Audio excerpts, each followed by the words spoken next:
Ndiri murume akaroora but ndazokundikana manje.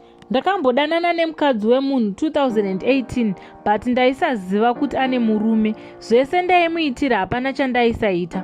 I forgot about my own family ndichida kufadza mukadzi uyu. Yangu mhuri yairarira mhandire chaidzo ende zvaisatombondirwadza.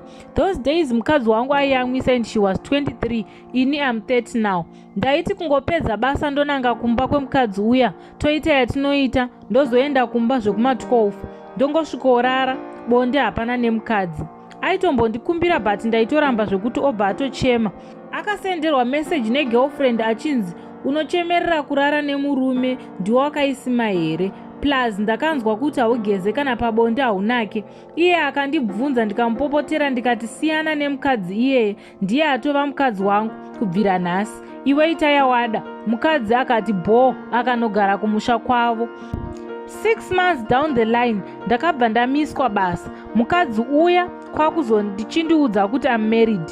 Hama ndakapererwa ndikashaya pekutangira. Ndakazongonyengerera mukadzi akabvuma kudzoka but since paakadzoka last year August kusvika nhasi no sex pakati pedu.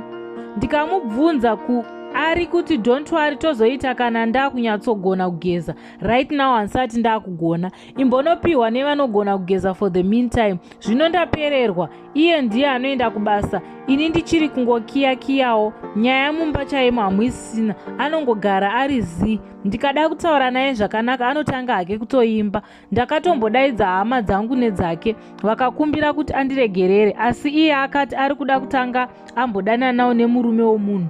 Ovadaidza vondikumbira kuti ndimuregerere. Kana ndabvuma iye ozondiregererawo hake.